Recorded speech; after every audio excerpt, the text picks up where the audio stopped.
Yeah, well, I think we posted I think we literally like posted the last one as combat masteries were dropping. Like we were finishing editing and then combat masteries happened. It's like, oh, back to drawing board, huh? Probably for me and you, it's like a teaser comes out, you want to talk about it, you do a video. By the time you've done that, there's already new things to consider. Oh, I guess one thing we have not talked about yet that I would like to hear your take on is there is still going to be one tier of combat relics, right? I'm still holding out faith that that's going to have a special attacking relic.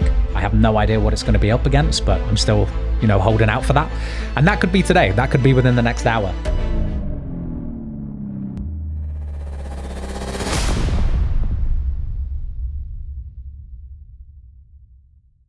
So here we are again. I guess this is episode 3. We didn't plan for this to go on for 3 episodes, did we? I think this has really gone on. Yeah, well, I think we literally posted the last one as combat masteries were dropping. Like we were finishing editing and then combat masteries happened. It's like, oh, back to drawing board, huh? Yeah, I had that last video scheduled to upload, and literally about, I don't know, an hour before it was due to go live, I saw the masteries and I was like, oh, for God's sake. Like this just, this changes everything, man. So anyway, here we are, post masteries. And I think today we're going to go through, don't get me wrong, our plans will change. But today I think the plan is for us to go through some of the choices we've got so far and kind of lock in a decision. Like what our plan is at those relic tiers, with the region choices and with the masteries, right? Yep. I mean, I feel really bad because I feel like I'm going to be like that person where like you ask them, like, can you hang out on the weekend? And they're like, oh, I can like probably, yeah, I might be able to do next week. I feel like I'm going to be so indecisive, and it's just going to, it's a hard pick this time. I guess we start where it began with the reveals, tier 1 relics. I think we both already know what we've picked for this from our previous chats, but do you want to run me through it? Because you're a jacker through and through, right? I think I am. I think I am a jacker this time. I just think the axe is really good, and I don't want to spend time farming tree spirits in the Enchanted Valley. That's not for me this time around. I want to grab my like crystal axe or whatever and just start chopping, chop. Yeah, saying that though, right? We just got the task list, didn't we? And there was a couple tasks that I guess you could argue take you to the Enchanted Valley by default. Getting a rune axe, killing 5 rabbits or whatever it was. So you're going to end up there one way or another. But at least you won't have to camp the tree spirits, for too long. Wait, I just totally realized I actually don't think I'm going axe. I just it's changed so hard. Okay, wait a minute. I feel so bad. I've already changed, but because I just realized that I added a new region and now it changes it. Because I don't think there's value anymore. The plot thickens. Which I guess we'll get into, but I think I'm probably going Animal Wrangler then instead. Based on my regions now, I think Animal Wrangler is the best one for me. Yeah. Joining the gang. How come? That's good. Like, we don't have to get into like region specifics right now, but what was the main region change that made you want to pick Wrangler now? So there's actually 2 big things. Well, I guess can I just say my regions now? Is that okay? Or I can say one of them, right? Basically, I think I'm going to be going Zaya now. And I realize that if I'm going to be doing a lot of Wintertodt anyways, I don't know how much I care about the axe as much. Plus, you can buy your axes and stuff. Yeah. The other big one for me is the Stardust change. Now that you get like way more of it, I feel like I'm just going to do a lot of Stardust. So I don't know if I really want the power miner as much anymore. And then I think like at the end of the day, like the fishing one is just really good. The hunter one is really good. I think I've been kind of thinking about like early game hunter rushes to try to get ahead early, try to hit chins like way faster than people are at them. I don't know. I just think Animal Wrangler is good. Fishing is good. Food is good. Food is good. You're right. I tell you what, like, I actually had a moment of weakness myself. I have been a Wrangler from the get-go. But I was wondering, like, between picking, and we will get onto builds in a bit, but between a melee and a range build, I think if I was dead set on going range, I think there's a really good argument for power miner. Not having to worry too much about ammunition earlier on by just mining, getting your bars, smithing them into ammo early is going to give you a great head start as a range build.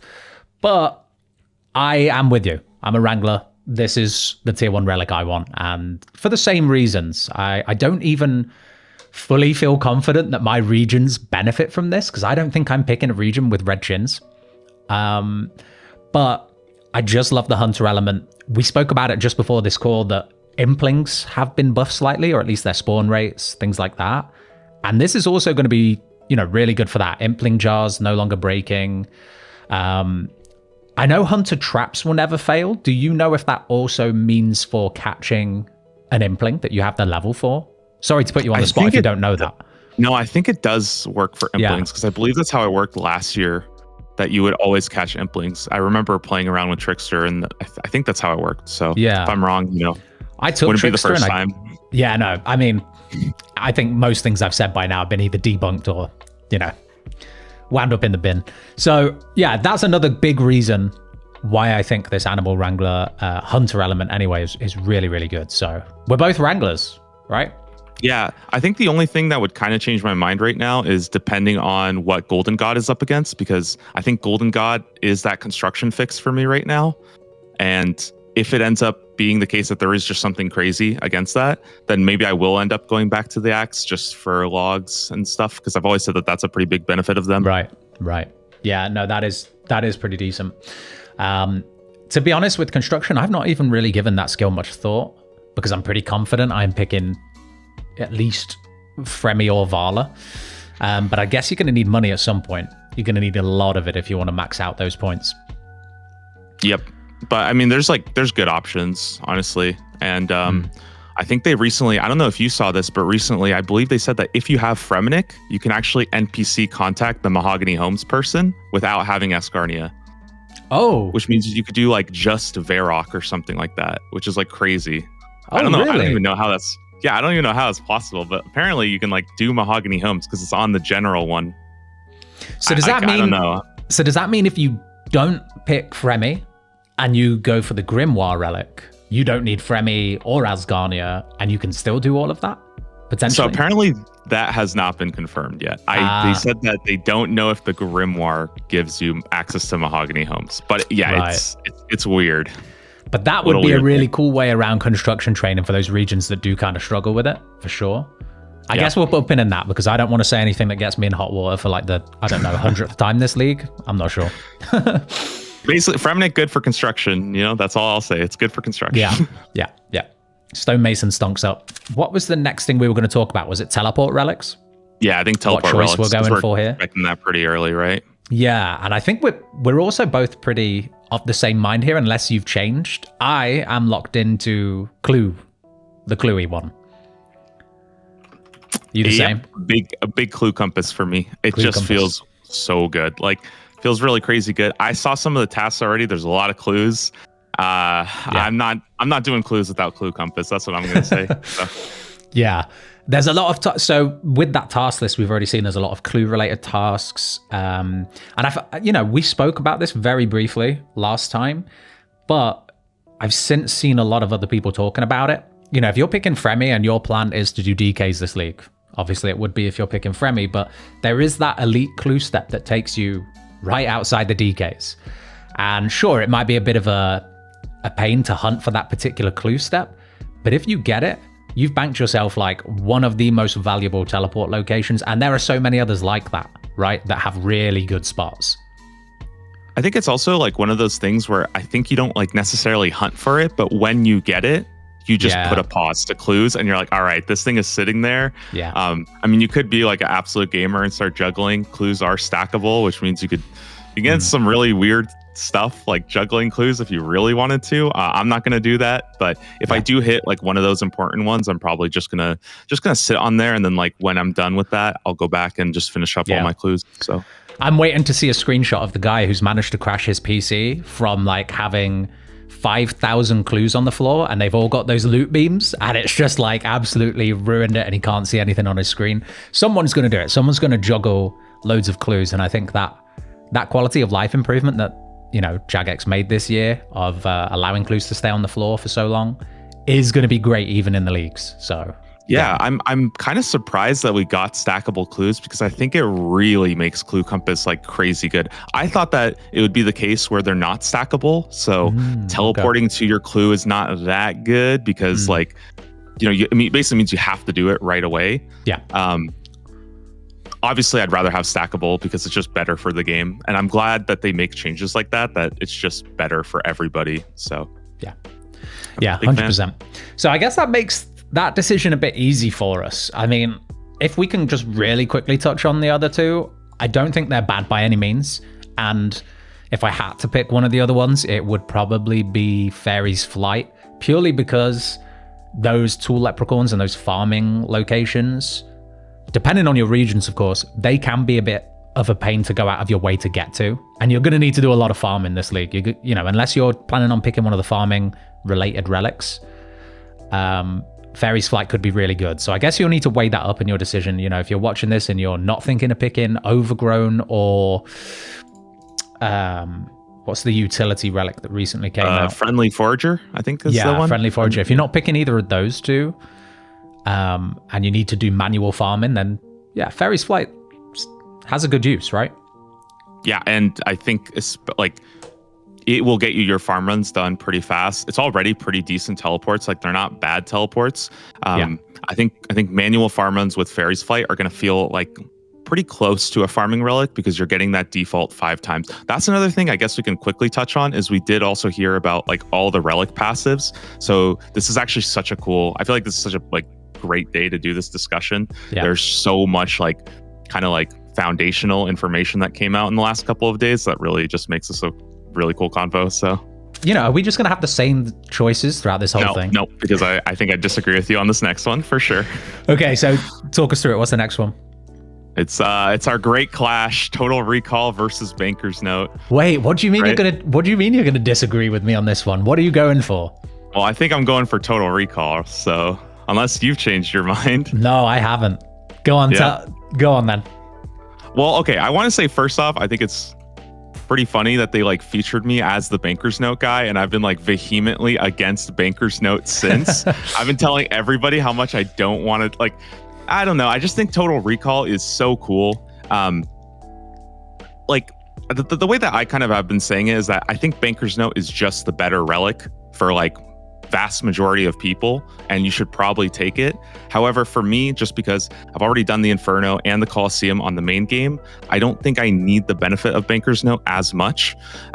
Things like pest control have been, the experience from there no longer gets you any, like you don't get experience from there anymore. So I'm not going to be able to zero time fletching and herblore and crafting as much. And I'm just not going to be unnoting logs as I walk from quest to quest or whatever. Like that's just that's not for me. I think Total Recall is just going to be a lot of fun to use, and I'm just excited to use it. Like it's like a fun little toy. I want to play with it.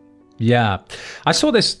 It's like a bit of a meme on Reddit, but like someone drawing a graph where it was like Banker's Note here at the beginning, Total Recall in the middle, and then back to Banker's Note. But actually, I would argue that it's the complete opposite way round, and that Total Recall has probably the most insane use in the early to mid game.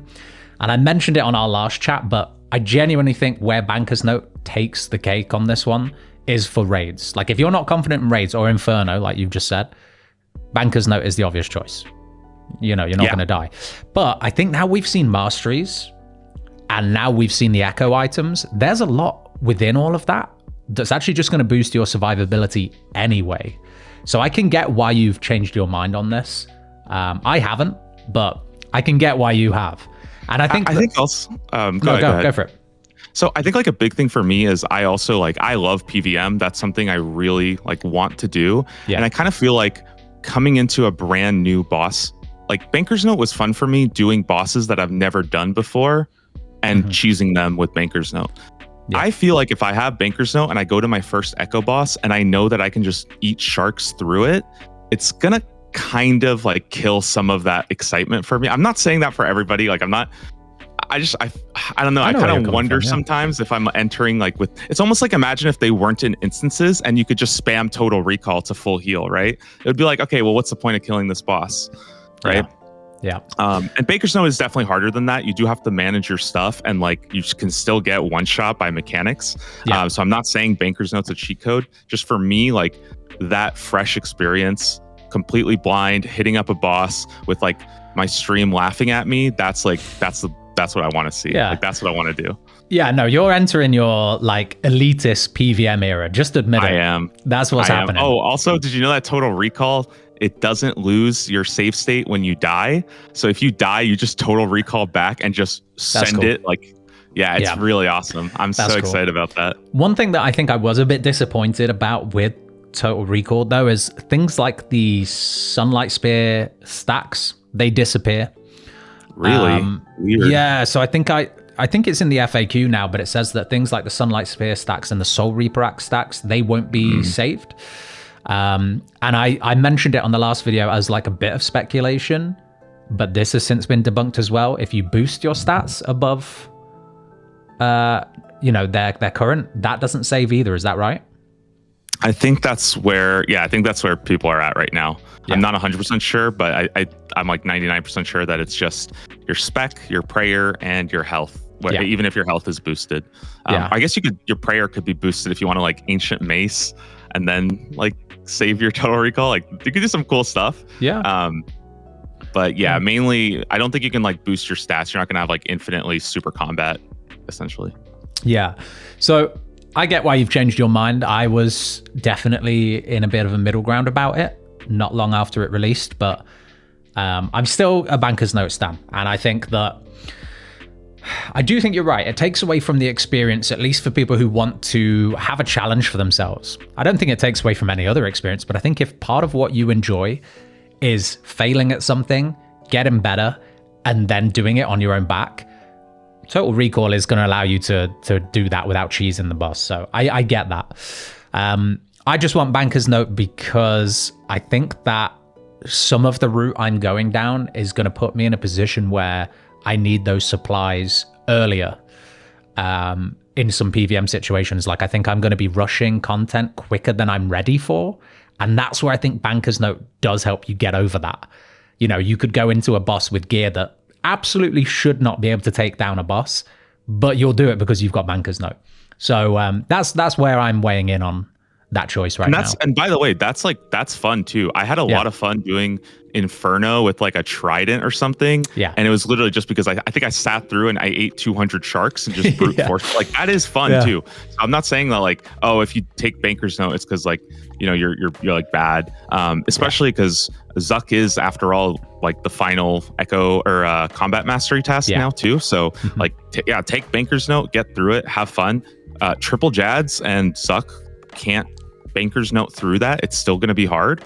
But I think you're going to be able to get through the stressful and the more tedious part of Inferno a lot faster. So, oh yeah, I tend to find that actually the waves leading up to Jads and Zuck are actually harder than that end bit. The end bit, don't get me wrong, the nerves at the end bit always go off the charts, but I genuinely feel like solving waves, for me anyway, is my weaker point for the Inferno. I don't mind Jad.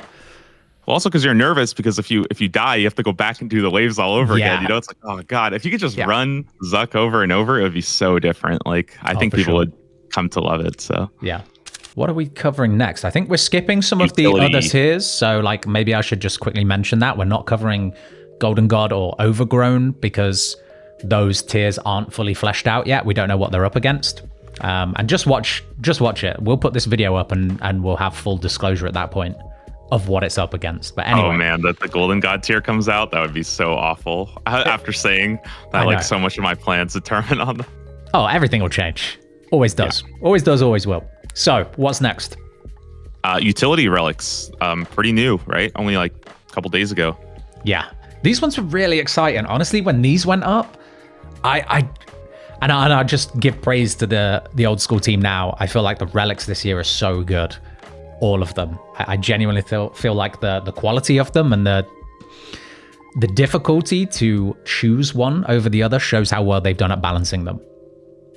Yeah, I love it. I think they brought back flavors of old relics while still making them feel pretty new. They still kind of solve the same problem, but man, I don't know. I think we're so lucky that they don't just reuse the same exact set year after year after year after year with like 2 changes. Like they really go out of their ways to break it up.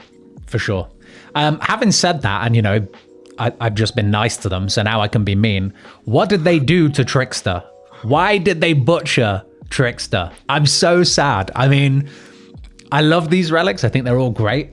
But man, Trickster was, I still stand by it, I think, being my favorite relic in Leagues 4, hands down. Yeah, I mean, I think it shows just how strong it was that they had to like split it in half, and it's still not even like, it's not even as good as Trickster, you know, because you had the other parts like the Hunter and the fire making part as well. But they have added new bonuses too, and those added bonuses are like pretty substantial, I would say. I think the big thing was auto thieving stalls, and you also thieve in like a 5x5 area now, which is like, that's pretty cool. It's crazy. For pickpocketing, I think it's crazy. 11x11. Yeah, 11x11. For pickpocketing, I think it's crazy. For stalls, I'm actually a little bit disappointed that you can get griefed. You know, someone's going to do it, you know. So if someone who doesn't pick dodgy deals comes up and thieves a stall that you're perma thieving from, it will just stop it for everybody. Yeah, the only thing about that is that the thieving stalls don't give you noted stuff. So it's not like I'll be AFK for like 10 minutes doing it. At worst, you know, okay, I'll have to wait a minute and stuff like that. And like, if this guy really wants to like world hop and chase me to every single like gems, like, it's gonna I don't know. I feel like, like people will do it, but I don't think it's going to be like that crazy level of griefing. We haven't seen it in like the Wildy either. And everybody says that like, oh, you're going to get griefed in the Wildy nonstop. And I mean, that's just not happened as much either.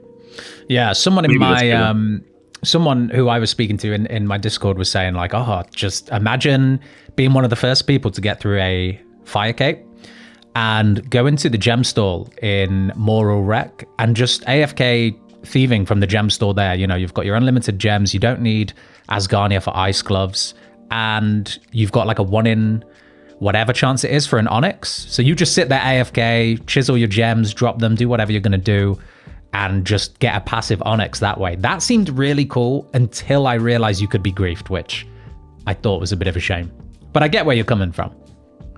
Yeah, I almost wonder, like, I feel like it must be like almost like a technical limitation. I hate to say that, but yeah, it feels kind of weird. There's also the ore shop as well, which I thought was pretty cool. So Corner Cut is the agility relic, and you're going to get the Sage's Greaves from Leagues 4, passive agility XP while you run around the game, getting stacks of GP whenever you get a Mark of Grace, agility laps counting for 2 instead of 1.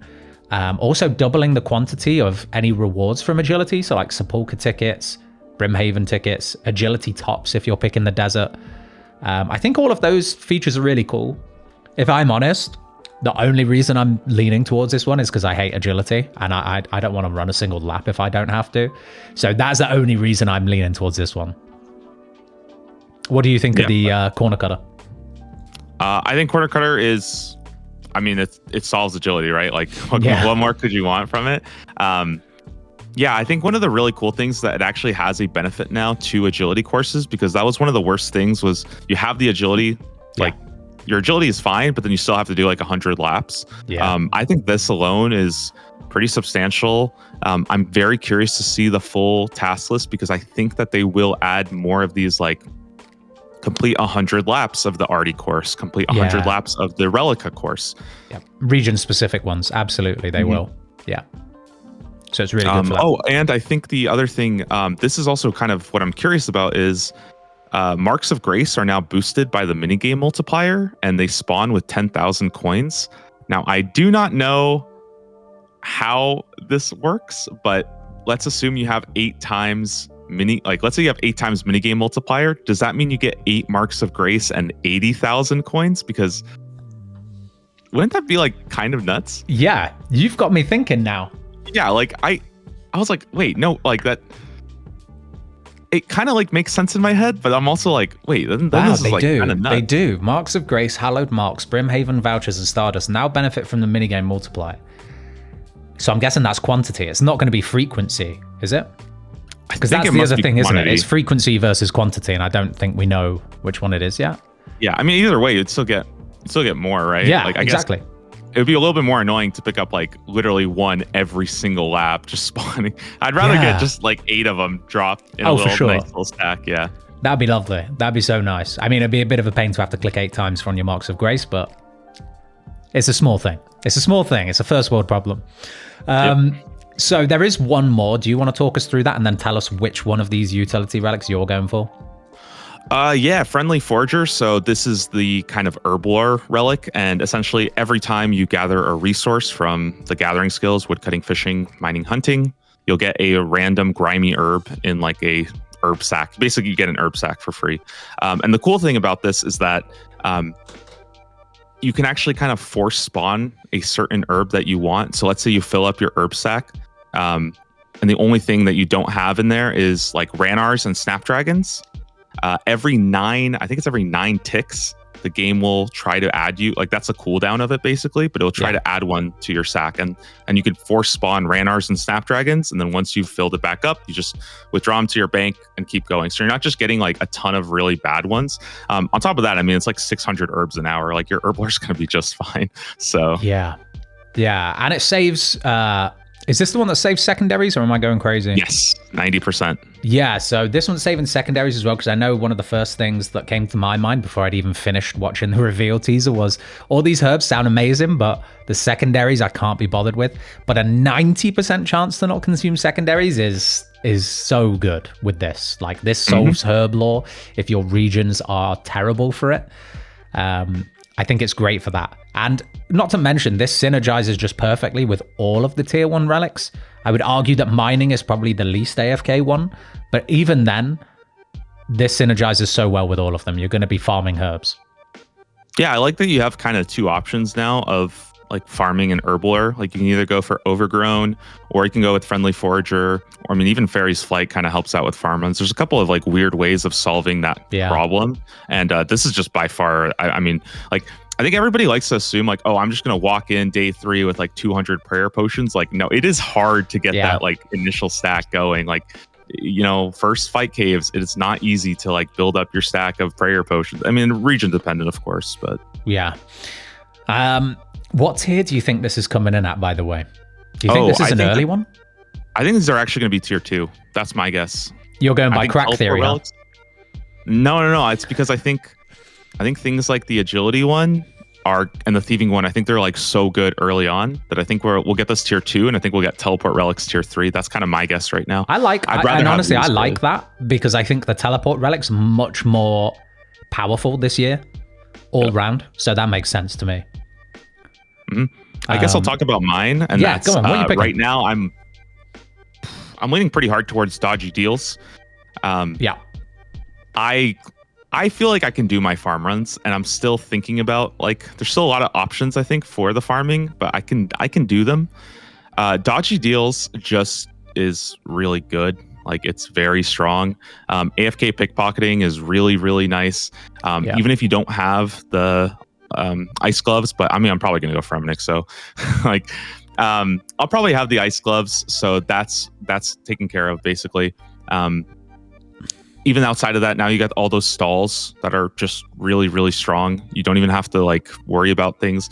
Also, probably the biggest thing is the underwater section of Fossil Island is currently rumored to be like a very, very high agility experience per hour as well.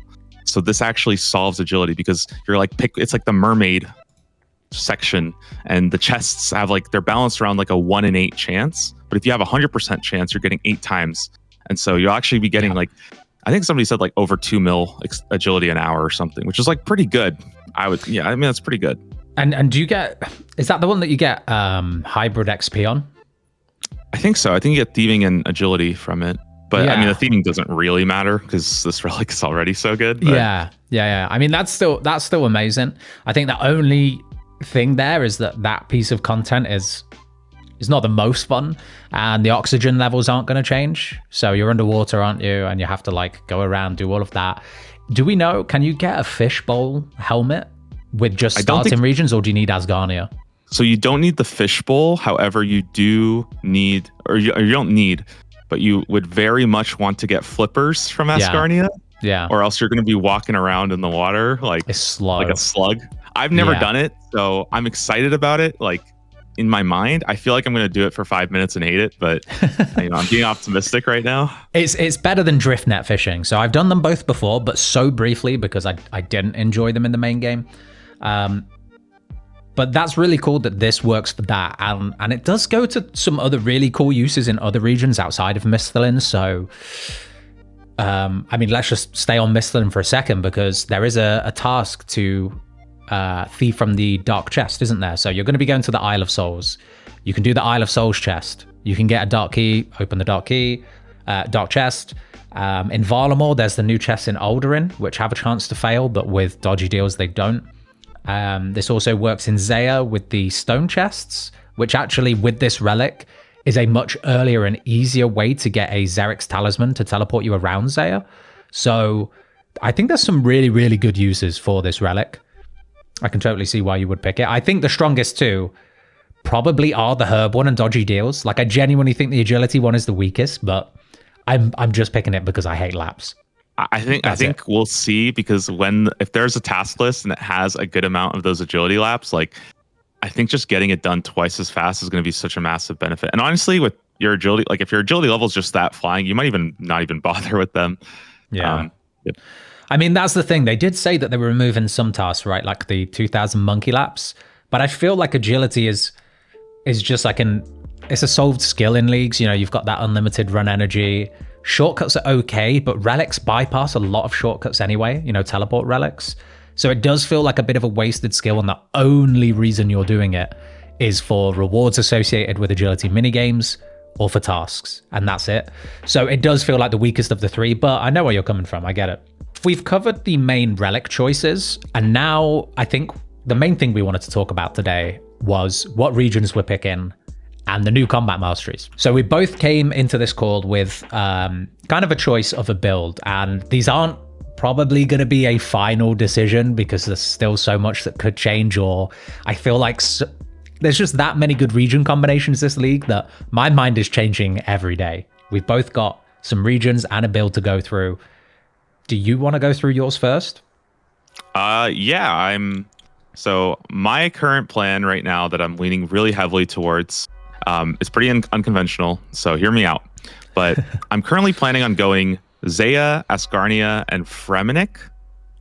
Do we want to do combat masteries as well? Yeah, throw it in. Okay. And the whole premise of this is that I want to start off going 5 melee, then to basically get my melee going early.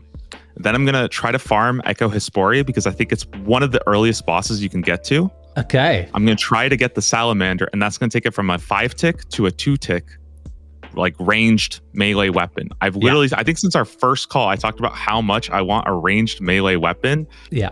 And I don't think I can pass up on it. And the cool part is that after I do that, I'll then swap to 5 mage basically as my back half. And then I'll basically be balanced. I'll be like a battle mage between having a scythe and a shadow once I start doing Chambers of Xeric and all that. Yeah. So that's it's really kind cool, of actually. A very hybrid setup where I have different options and stuff. Pairs well with Asgarnia for Void. Pairs well with Fremennik for the all the jewelry you're getting, which is affecting both styles. And then Zaya, I think Chambers of Xeric is just going to feel pretty chill when I just have a multi-tool that just does it all for me. You've got all 3 styles, and I love that because I think I said in our last call, Nature's Reprisal is my favorite fun-looking weapon. 505 is really cool as well. I've seen a lot of 505 builds, so Battle Mage sounds really good. Zaya's going to give you all the magic gear you need. Asgarnia gives you melee and ranged. You've still got the option of switching to a range for a quick ZCB spec there as well, so that sounds really cool. Need to. I got the dog sword. I don't even need to switch range. Of course you have. Yeah, I'll just dog you sword. You got the chat sword. That's going to be sweet. Damn. Yeah, that sounds pretty cool. I'm running Total Recall, so it's so funny because I think I said I would not do these 3 regions. I was so sure I wouldn't do them, and now I'm just locked in. But God Wars with Total Recall and the dog sword, I feel like I'm actually gonna just enjoy it. Yeah, I don't know. I think I'm gonna actually have fun with it for a 3rd time. Yeah, and with your other kind of relics that you've spoke about as well, I feel like the picture is coming together with those. So Wrangler, like you say, is probably better considering that you're going Zaya. You'll be doing Wintertodd. But were there any other kind of like standout benefits for the relics you've chosen and the regions that you're going with? I feel like for the most part, I realized that Zaya, Asgarnia, and Fremnik, I feel like they just have a lot of really good options. The one that I'm really looking at right now is whether or not I end up going Golden God to take advantage of the Fremnik Stonemason. And that's a big... Like, that's a big if, isn't it? Yeah, that's a big if for me right now. Also, I'm still not 100% sure on Animal Wrangler just because the mining thing is really good in Asgarnia, and I might just want to like just start blasting my mining early. Maybe that's just how I get my gold anyways. Yeah.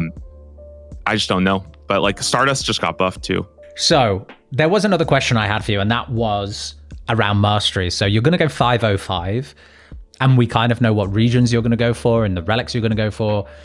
But what are you thinking when it comes to going for early mastery points or going for early relic tiers? Because now we know what the XP multipliers are, and we're going to get huge XP buffs as early as tier 3. You know, there's a bit of a balancing act, isn't there? Do you go tier 3, then rush combat masteries? What's your idea there? It's so hard because we just never seen it played out like this before, where you can just start doing combat super fast. Like I think if it feels weird to say this, but tier 4 gives you 5 times drop rate on your relics, which is like there's a good chance I just hit tier 4 and I just stop doing tasks. I just fight bosses until I get bored of them. I'm not even joking. It's just that's such a weird way of playing leagues, and I'm so excited for that change.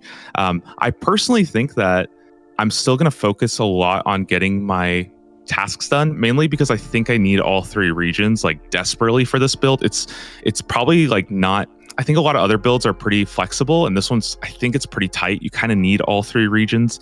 Maybe I drop one for Mauritania, but like, you know, Void plus Hispori plus the Fremnik jewelry, I don't really have a lot of like wiggle room there. So I think I need all 3 regions. At the very least, you're going to want Zaya and Asgarnia pretty quick, aren't you? Yeah. So that makes sense.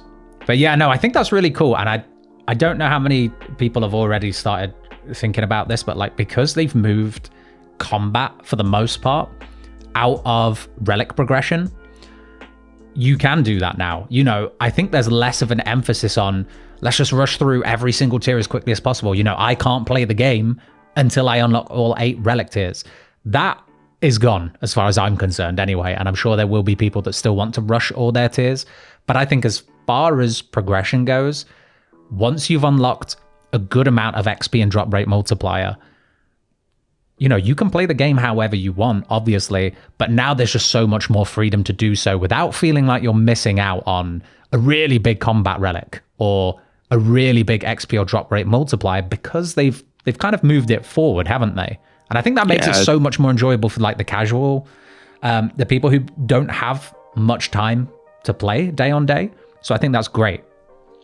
Yeah, a lot of people were like laughing at me about this, but I stand by it that I think that Kandarin is kind of a really cool route you can take now. Just hear me out, okay? Listen to this, okay? Tier 3 gives you, it doubles your combat experience. So now you're sitting at 16 times experience, right? You go do waterfall quests and you do fight arena and you have 64 attack, 57 strength. You grab a dragon scimitar from Kandarin and you just go do like Scurious or whatever. Like get your prayer up somehow. It doesn't really matter, right? You have 16 times prayer experience too. And then like you're doing Scurious way faster than everybody. You can go farm your zombie axe before anybody's there yet, because that place is going to be crowded day one, right? Like that to me sounds kind of fun, because I feel like you're like, and also combat level scales the best off melee too. So your combat, you're going to be pushing that 100 combat level a lot faster than a lot of people. And I was kind of thinking almost like just completely changing my build and just going for a super fast Kandarin rush so I can do like Echo Soul like day 2 or something. It's just some wild stuff like that. I don't know. I don't even know if it's possible, but it's just like, it's something cool to think about. And no, it looks good. I was literally just, as you were talking, I was bringing up the what quests are auto completed with Kandarin, because I know in in Deadman mode sometimes Waterfall is auto completed, isn't it? Depending on like what quest you go for. Sorry, not Waterfall, but like Grand Tree and stuff. Yeah. And it looks like you miss out on the Grand Tree XP, but you can still do Waterfall. You can still do Fight Arena, and they get you a ton of experience. So yeah, that's interesting. Like and also you can do them at level 1 combat. You don't have to go and fight like chickens and cows and stuff like Super that. chill. Like you'll just skip straight to doing Scurious or basically whatever you want. And yeah, like at the end of the day, okay, saving like 2 hours of time, it's not like game defining and stuff, but like for me, who I'm, I love that day 1 experience. Oh, it's great. And it's like, the first account just hits different, and I don't know. It's in the back of my mind right now. I'm probably not going to be sold on it just because I really like this current one. But like, yeah, Combat Rush just seems so fun. Oh, for sure. And I think that you just touched on it there. One of my favorite things about the leagues is how different your experience is first account to second. If anyone's ever played on, more than one account, you'll know this feeling. But like the first one is the thrill of the rush. Everyone's there on day 1. It's so much fun. It's the closest thing to logging into RuneScape back in the day and it just being packed out. And it's just it's great. It's such a good experience. And then your second playthrough is a bit more relaxed. They're fun for like totally different reasons. Like the first one, I feel like, right, I'm not wasting a game tick. I'm going. And on my second playthrough, I'm like, oh, this is nice. I'm enjoying this because I know what I'm doing and I can just do it at my own pace. That's not to say you can't do that on your first playthrough, but for me, they're the differences between first and second, and they're both great for their own reasons. Yeah, and it's also like a lot of unknown variables the first time around. Like you don't know all the weird strategies. Like, man, picking relics that first time around, it kind of stings a bit, right? Because you're like, man, I'm like actually locking it in now, and I have no idea what else is going to come up. Like, it's tough. Yeah, it really is. So have you covered everything on your build? I think that's just about it. The only other thing, I guess, is Melee Inferno is going to be a lot of fun. I'm going to shoot Zuck with my trumpet, Yeah. It's going to be a good time. Yeah, so I think, with, following our last call, I did just double check that, and Melee Zuck, I think, should be possible. He's not immune, it's just that there's no current melee weapons that can reach him, so super cool that that's a possibility this league. I suppose I'll go through what my current plan is, or at least one playthrough that I do kind of want to lock in.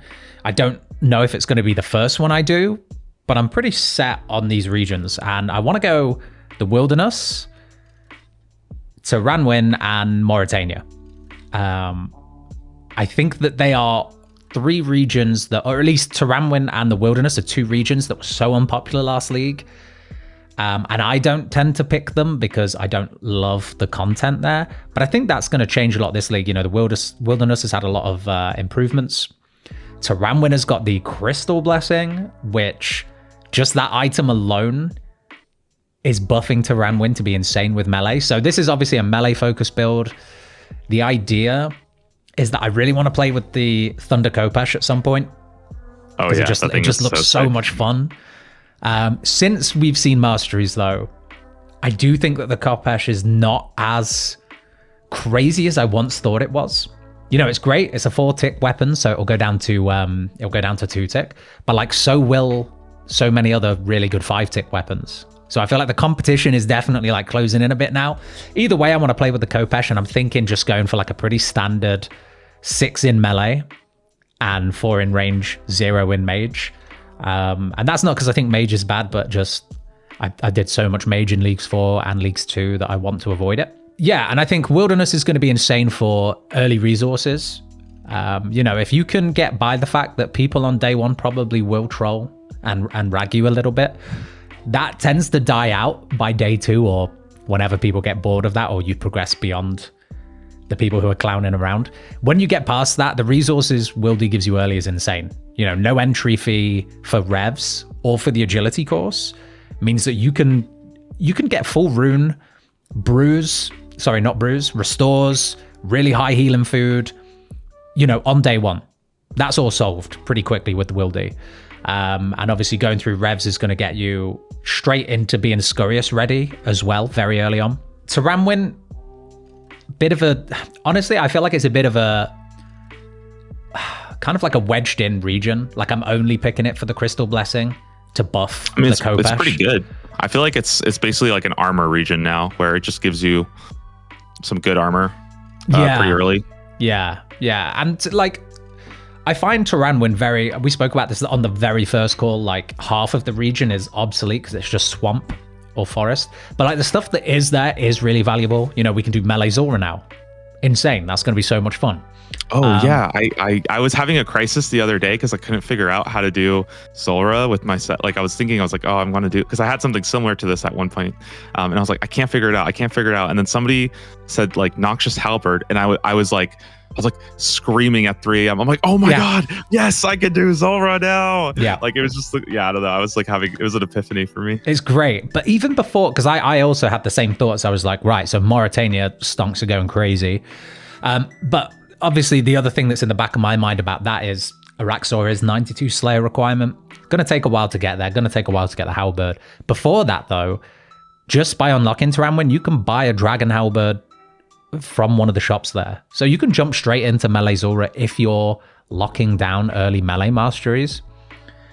So that'll be fun. But the end goal for the WMT playthrough will be Crystal Blessing, Full Crystal, Blood Fury, and Scythe, just going kind of like crazy with the multi-hits and summoning the Echo Ghosts. I think it is probably a bit of a basic build. You know, a lot of people have had that thought, or at least through one variation or another. But that's where I'm going with it. I think it's like, I don't want to say it's like a basic build because I think there's so many variations of it. Yeah. Right? Like I think you can go, it's like Mauritania seems to be like the melee region right now because I mean there's just so much to do there. Yeah. But I feel like all the other stuff just works really well with it, and that's the cool part for me is that like, you know, I think man, this is the one thing I have about like, I feel like looking back at previous leagues, I felt like we didn't really have that many choices compared to the obscene amount of like variety that you can do now, where so like good. You can almost like build a bear your own like build now. You can do whatever you want. It's just, it's so sick. I think it's kind of crazy. Yeah, I love that. I really love that. And that is why I think if you were to ask us again on the morning of the launch, a lot of this is going to change.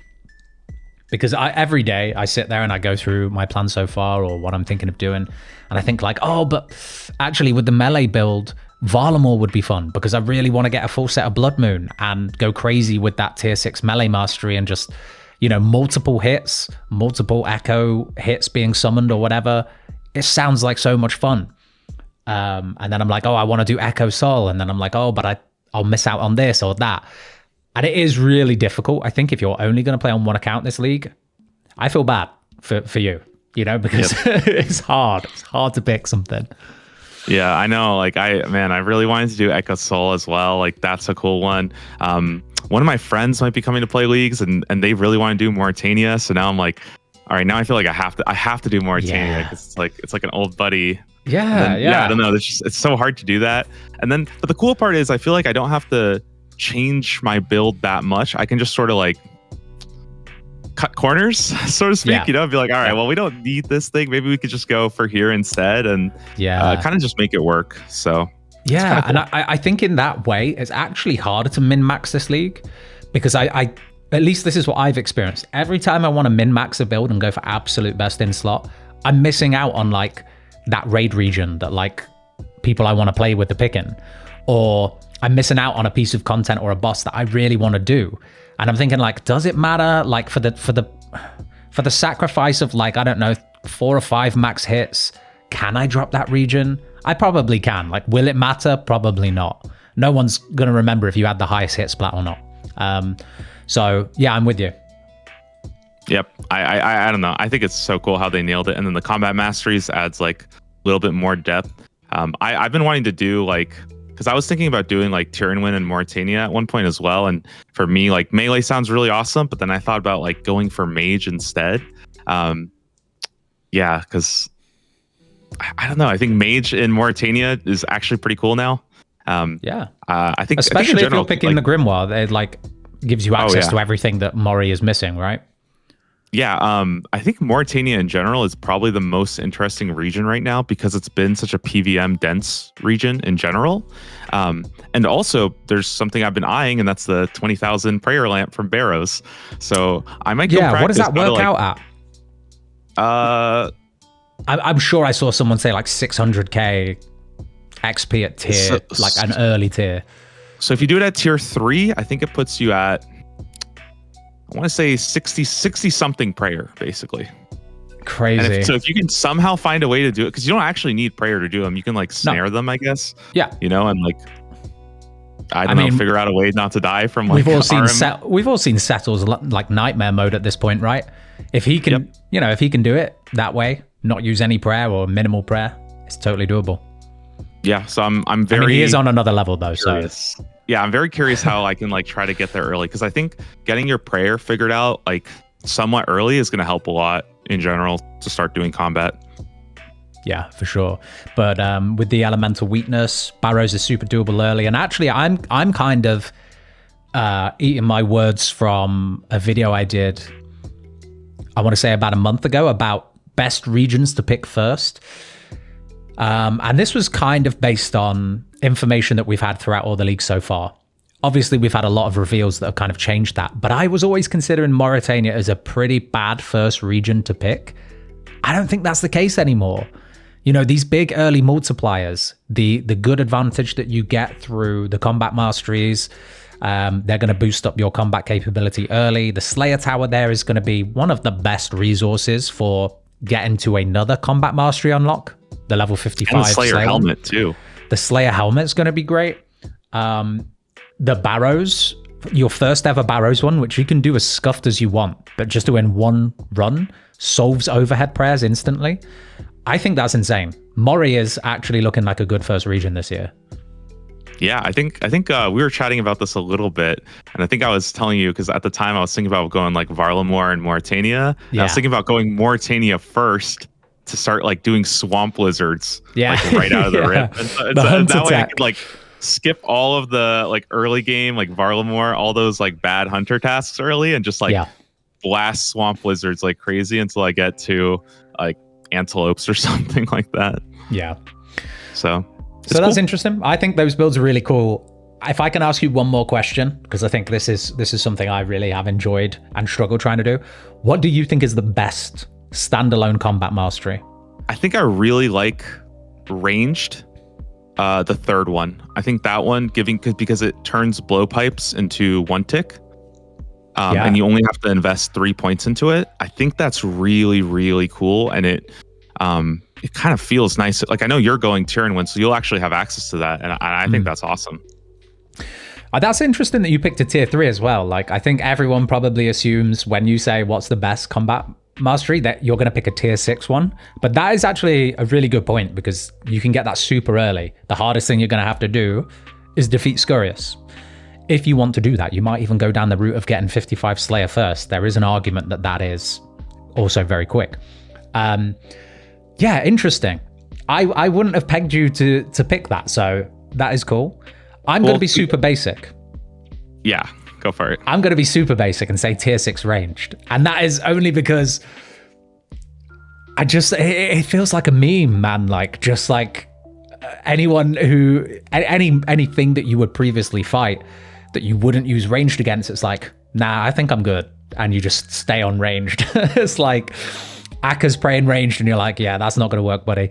I think this is just so much fun. And it's going to lead... my only qualm with it is that I feel like rushing a tier 6 range build almost feels like similar to what you were saying about Banker's Note early. It ignores so much of the game's mechanics that I'm wondering if it will get old pretty quick, because you're like, oh, okay, I don't need any more gear. Like, I've got my range set up. I'm done. The game is solved. But I do think it's really fun. It's a bit of a meme. So tier 6 range is my favorite. Yeah, I think it's really cool. I don't know how I feel about it, because like it feels like the capstone, like the tier 6 ones should be really strong, but the range one feels like way stronger than melee and magic. Like, if you're gonna go for ranged, you gotta go for 6, because and you want to go for 6 like as fast as possible. Like, yeah, that's what you should be planning, is just how do I get to 6 range, and then like you kind of do whatever you want basically. And I think that's pretty cool.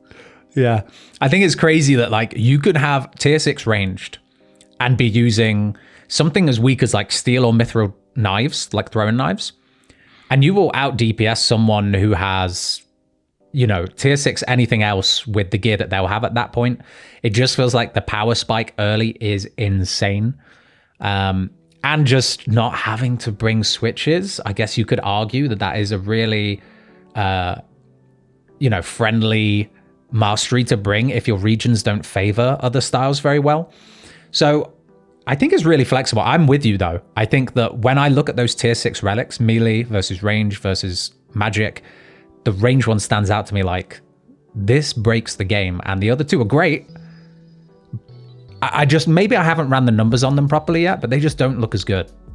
Yeah, they're just like the melee one is cool because you'll randomly like hit like a 300 or something, like that. Yeah. That's fun, but it's not like game breaking in the way that the range one is. Magic one's hard because it's just like magic is so weird. I feel like it's better than it looks. It's just weird. It's a weirdo. Yeah, I said this in my most recent video about like going through the masteries and stuff, and I feel like magic is in a weird space because tiers 3 and 5 talk about the attack speed. I feel like magic is the one that actually benefits the least from this because a lot of magic weapons are on the same attack speed cycle, especially if you're auto casting spells. I think charged staves get a bit more of an advantage, but like because of that, magic feels like it's in a bit more of a weird spot, how like your weapon doesn't matter so much as your gear does. Like magic damage is always going to trump having anything else. So again, it just kind of puts the shadow on a pedestal. And I'm sure it is better than it looks. But for me, it is just kind of like not as creative. Right. And I will say that's why I actually like the... I think that's why I really liked the... what am I talking about?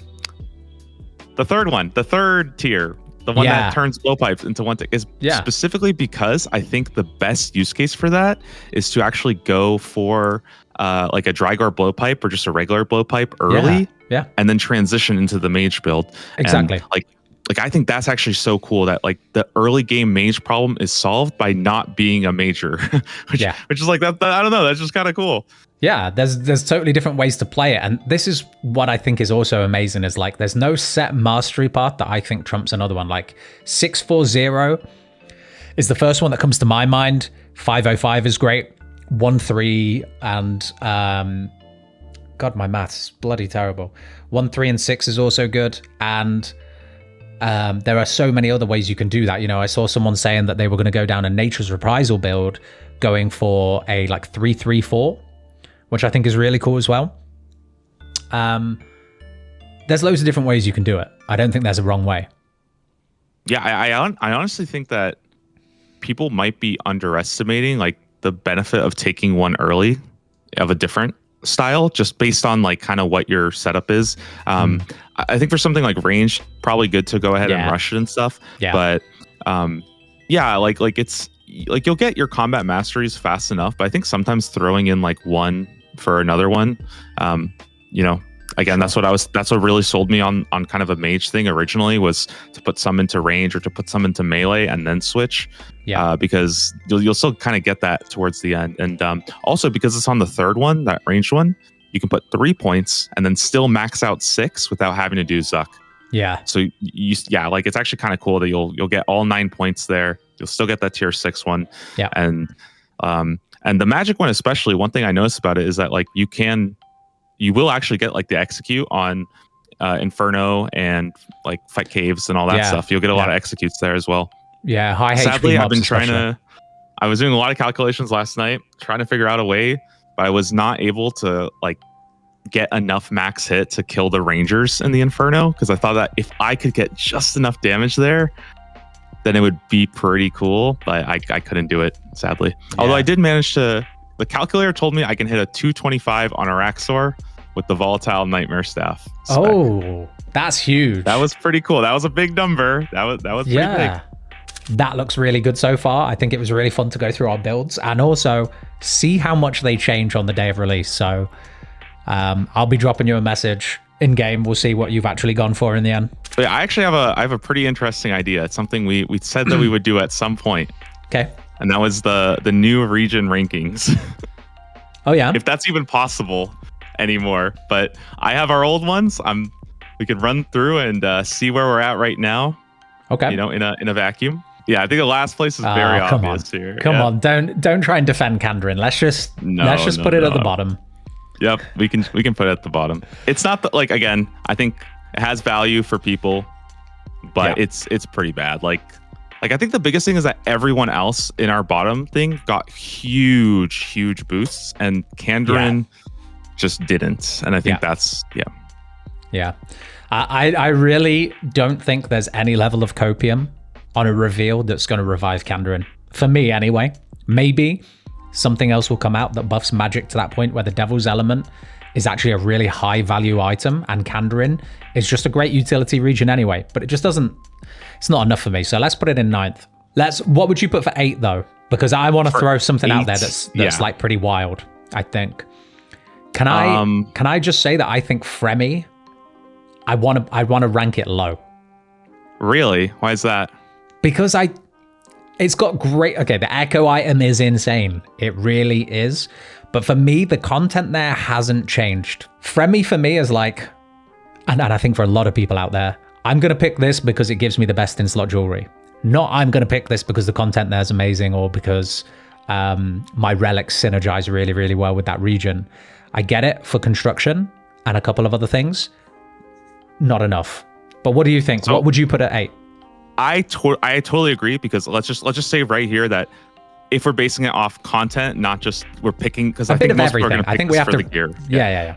I will say though, I think Fremenic does not deserve to be in number 8 because they changed it so you don't have to do the prep for Duke. You can skip that. So I think they did. I think Fremenic should go up a tier, and I think that Ascarnia should be a number 8 personally. Okay. Because Ascarnia doesn't have max cape is given to everybody now. True. Pest control doesn't give you experience anymore. Yeah, that's God big. Wars Dungeon is still a stinker. Like, I think Ascarnia might just be like very bottom for me. Actually, I'm happy to go with you on that one. I only am ever considering Asgarnia for a potential ranged build, and for a potential build that involves the dog sword if we get a good special attack in Relic. However, the content there, if anything, has just been nerfed. Yeah. Okay. 8th place, Asgarnia. I think that makes 6th Fremenic then. Would that? Or no? What about 7? 8th, 7th. That would be 7th. Yeah. I'm happy to put there with the caveat of the content is still pretty rough. You're only going there because you want the jewelry. Like, just don't lie to yourself. Like, we know why you're going there. Yeah. I'm doing it too. Yeah, I'm doing it too. Listen, I'm picking it, but I'm happy to admit that it's just for the jewelry. So yeah, let's go Fremy 7, and then I think go on. So I ranked it as number 1 last time. I think the desert moves to number 6 now. Yeah, I was going to try and convince you to move the desert down, but it doesn't look like I need to. No, because I think the biggest thing that I think a lot of people are sort of catching on right now is that the desert just isn't really good for ranged either, because like, what are you getting out of the desert right now? You don't really need the Drygore blowpipe because there's just better ranged options. Masori is like teensy tiny bit of range strength. Like, that's not even that interesting. And not compared to Fremy anyway, you know, like if you're picking Fremy on a range build, this is what I've been talking about with some people in Discord. It's like, oh, I'm trying to make a range build, but I feel like I might have to pick the desert, and people are like, why? Because like the 8 range strength is not that significant. The Drygore blowpipe, honestly, I've been on a roller coaster with the Drygore blowpipe, because I think I called it out in one of my first videos as being kind of subpar, and then being like, oh, the Drygore blowpipe's insane. And now we've seen combat masteries. I feel like the toxic blowpipe is better. If you're going tier 6 ranged and you never miss, toxic is better than Drygore. So it's back down there for me again. I'm with you though. Let's move the desert down. Yep, desert's number 6. So top 5 now. This is I think where it gets a little tricky. Pretty difficult to do. Yes. So Varlamore's already at number 5. Mm-hmm. I honestly wouldn't be mad if it stayed there. I have one more contender, and I think that's the Wildy for number 5 for me. Yeah, and I think that's fair. They're what I'm deciding between as well. because I think Varlamore just has more like cool content than the Wildy. Yeah, like it has Echo Soul, it has even Vardorvis is pretty cool, and it's just new. Whereas like the Wildy, I'm glad that it's an option, but I don't think it really has that much like. It's not going to be that insane, I think, to do. I'm with you. I think so. Yeah, my reason for Wildy being higher this league is actually just because of the power it gives you early and because of how cool the Khopesh looks. If we're looking at those two things in isolation, though, I don't think it's going to be as fun as the amount of novelty that a lot of people, including myself, are going to experience with Varlamore. So it's definitely between those two. And honestly, I'd be down to putting it to a coin toss. I was wondering if I even had a coin here, but I tell you what, I've got my camera lens, okay? Okay, let's do that. The side with the Sony on it is heads. Or the Wildy, that's the Wildy. Yeah, is the Wildy. The flat side is Varlamore. Ready? Let's do it. It's the Sony side. So that's Wildy number 5, right? Wildy number 5. Yeah. Okay, Varlamore number 4. Yeah. And I think I'm happy to put both of those. Really depends on, I think, just how like Echo KBD comes out looking. So top 3. Yeah. So top 3, I think that so Zaya is what we decided on to be first last time. And I've got to be honest, that's gonna have to come down. I think that the Echo item there isn't as strong as the other ones, but also Mauritania has seen like a huge buff, I think, this league. And I would honestly argue, what regions have we got left? We've got Taramwin, Zaya, and Mauritania.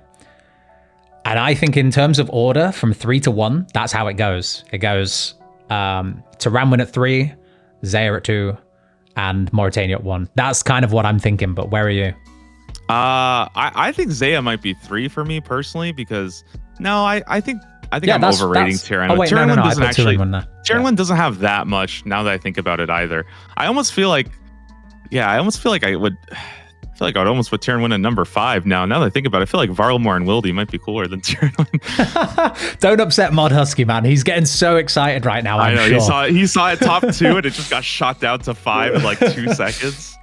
Nah, don't upset him. I genuinely think that the power spike that Taramwin gives you this league is crazy. The fact you can melee Zora is fun. The fact that the Trident drops as a full item. Trident. Wait, what am I trying to say there? Zora doesn't actually get a buff to the Magic Fang, does it? Or does it drop as a... It drops the Trident now. Yeah, it does. Trident okay. So that's another really big reason and a big win for Taramwin. And I would still argue that it would be top 4. Yeah. I think Tyranwen probably 3rd for me now. Yeah. Because at the end of the day, like it is really cool now, but it also doesn't have that much content, right? Yeah. Like I feel like we can say like Kandarin doesn't have content, right? But like this Tyranwen really only has Zulrah and Corrupted Gauntlet, and Zulrah is kind of a joke in leagues. Like it dies before it even like looks at you. So yeah. Now that you can melee it too, I mean it's going to be a joke. So yeah, that's going to be so much fun. I mean, now that you can melee it, I will say, does that mean you should? I think I'd have to check the stats, but doesn't the red Zulrah have an insane amount of melee defense? Yeah, I mean probably, but I think that like if you have good damage, right? I think the first 2 phases are always green or blue, so you might be able to just kill it. So I'm just looking now because I'm genuinely curious. It does not have I mean, it's got 300 defense, but it doesn't really have any actual melee defense on top of it. So yeah, melee actually looks super viable for the whole thing. That's interesting. Yeah, so Tyranwen, 3rd place. I'm with you. That's what I said originally. I think we'll lock that in. Yep. 2 and 1 though. And then I think we're both on this. I knew you were going to go Mauritania 1, and I think I agree. Yep. So we'll put Zaya in 2nd. I guess quickly on Zaya, like I think it's still got a lot of really cool content, but I just don't like Chambers that much. And I think it loses a lot of value from I think a lot of people choosing to go like Grimoire instead. Yeah, because I agree. It might change though based on what else is in that tier. Maybe people will end up kind of wanting those prayers because prayers are good. They're nice to have. Yeah. Other than that, I mean, it's still got a lot of cool mega rares like Din's Bulwark. I think people haven't even really thought about that one very much. Maybe there's a world where you can make that work. Dragon Claws might end up being cool with spec. Like, there's a lot to do there. It's great as an early region. There's a lot of good skilling things. I'm just going to say, I think Zaya is just a little bit boring on the face of it, this league. Just looking at the Echo item as well. I love the Nature's Reprise, and I think it's so much fun. But it's not something I'm going to focus a build around. So, yeah. I think Catacombs are probably being slept on pretty hard because having a lot of really good Slayer monsters that are all in multi-combat that you're not going to be fighting with people as much for, like, that's a really... I mean, it's going to be crowded there too, don't get me wrong, but like more than the other good Slayer places will be, I would say. Yeah, like, and you're going to have a better time getting there. Am I right in thinking, because this was a thing in previous leagues, but I honestly haven't checked for this league, Slayer masters aren't locked behind level requirements? Yeah, you can go to whatever one you want. Yeah, so having a Konar Slayer task available as early as your first region, and you might still be like 20, 30 combat by the time you unlock your first region, you're going to be getting Brimstone keys doing really, really easy Slayer tasks. Really easy Slayer tasks. And they can give you things like full rune, a lot of early supplies and money. I think that bit is also kind of slept on a little bit, you know, early Konar Slayer. Yeah, and then I think number one, Mauritania, Yeah. I think it's just going to be so much fun. Why is Mauritania so good? Like, how is it just so good right now? I just think like it's everything that it was weak for before. Not a great first region.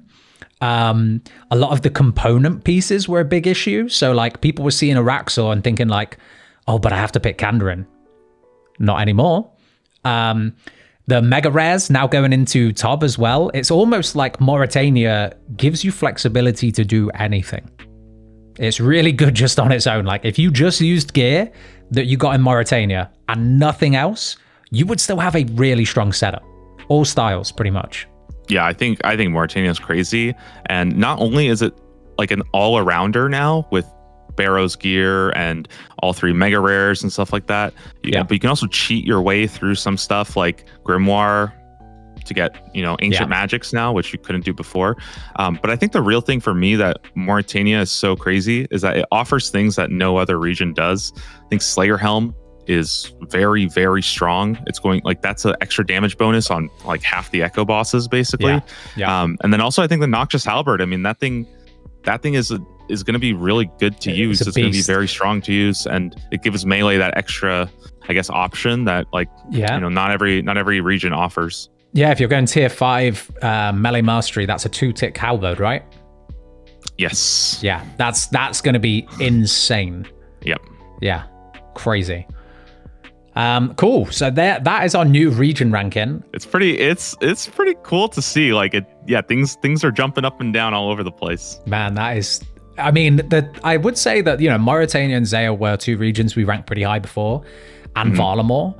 They're probably the only 3 regions that have stayed relatively around the same area. Everything else has just flipped. Yeah, pretty much. They did a really good job, I think, of making all the regions. Like I was saying forever, like you have to have a raid region this year. You have to have a raid region, and like half the builds I made, I was like, I don't want a raid region. I'm chilling doing this. Like, oh yeah, so. I keep having that dilemma of putting together a really fun-looking build and then thinking like, oh, but I don't have a raid. And I'm like, does it matter though? Actually, it's like, I guess when you're looking at like DPS, I guess it doesn't matter. But the one thing I don't want to miss out on this league is playing with people in the community, playing with other people. Yeah. So that's the one reason I feel locked in to do a raid region. But I think that the average person, if you're not bothered about playing with groups of other people, you don't need a raid region. And like you can do some pretty fun builds and stuff like that. You don't have to go to raids. If you do go to raids, I don't think you're going to struggle to find people doing Theater of Blood. Like there's going to be learner tobs. They're going to go hard this year.